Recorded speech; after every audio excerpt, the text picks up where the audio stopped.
Taste the Daily. Ariyalur மாவட்டம் ஜெயங்கொண்டம் அருகே அரசு பேருந்து மின்மாற்றியில் மோதி தீப்பற்றி எரிந்தது. அரியலூரில் இருந்து சுத்தமல்லி வழியாக கும்பகோணம் செல்லும் அரசு பேருந்து ஆலம்பள்ளம் காசாங்கோட்டை இடையே சென்று கொண்டிருந்த போது எதிரே வந்த தனியார் பள்ளி பேருந்துக்கு வழி விடுவதற்காக அரசு பேருந்தை ஓட்டுநர் ஓரமாக திருப்ப முயற்சித்துள்ளார். அப்போது அருகில் இருந்த மின்மாற்றியில் உரசியதில் அரசு பேருந்து தீப்பற்றி எரிய தொடங்கியது. உடனடியாக பேருந்தில் இருந்த பயணிகள் அனைவரும் கீழே இறங்கியதால் அதிர்ஷ்டவசமாக காயம் ஏதுமின்றி உயிர் தப்பினர். அரசு பேருந்து ஓட்டுநர்களின் அலட்சியத்தால் அண்மை காலமாக விபத்துக்கள் அதிகரித்துள்ளது குறிப்பிடத்தக்கது. சென்னை சோழிங்கநல்லூரில் மயானத்தை ஆக்கிரமித்து வணிக வளாகம் கட்டி வாடகைக்கு விடுபடுபவர் மீது நடவடிக்கை எடுக்க வேண்டும் என ஆட்சியர் அலுவலகத்தில் புகார் மனு அளிக்கப்பட்டது. சுண்ணாம்பு கொளத்தூர் கிராமத்தில் நீண்ட ஆண்டுகளாக இருந்து வந்த மயானத்தை தனிநபர் ஒருவர் ஆக்கிரமிப்பு செய்து வணிக வளாகம் கட்டி கடைகளை வாடகைக்கு விட்டிருப்பதாக கூறப்படுகிறது. இது தொடர்பாக மாவட்ட ஆட்சியர் அலுவலகத்தில் புகார் அளித்ததற்கு பெரும்பாக்கம் பகுதியில் மயானத்திற்கு இடம் ஒதுக்கி தருவதாக அதிகாரிகள் கூறினர்.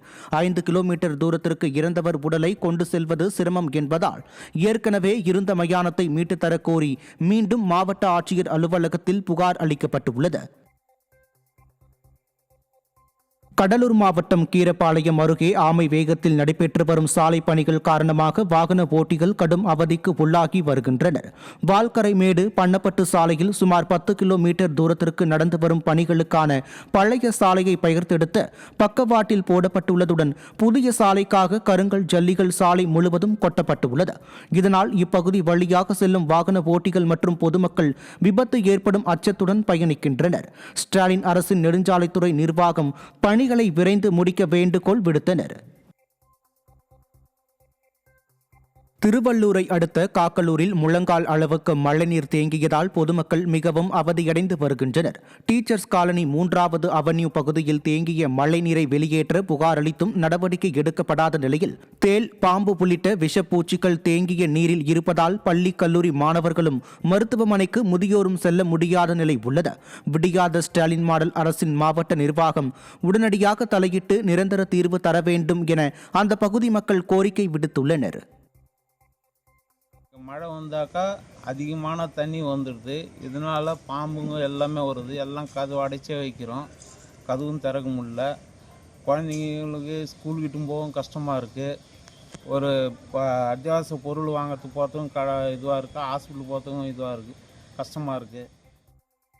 ராமநாதபுரம் குமரையா கோயில் பேருந்து நிலையம் அருகே அரசு பேருந்தின் டயர் மேலே ஏறியதில் ஸ்கூட்டரில் இருந்து சறுக்கி விழுந்த பெண் பரிதாபமாக உயிரிழந்தார். நகராட்சியின் அலட்சியம் காரணமாக சாலை ஓரங்களில் நீண்ட நாட்களாக அகற்றப்படாமல் குவிந்து கிடந்த மணல் மேட்டில் ஸ்கூட்டி ஓட்டி வந்த பெண் சறுக்கி கீழே விழுந்ததில் அரசு பேருந்தின் டயர் மேலே ஏறியது. இதில் சம்பவ இடத்திலேயே அந்த பெண் உயிரிழந்த நிலையில் நிர்வாக திறனற்ற ஸ்டாலின் அரசின் நகராட்சி நிர்வாகத்தின் பொறுப்பற்ற தன்மையே இந்த விபத்துக்கு காரணம் என அந்த பகுதி மக்கள் குற்றம் சாட்டினர்.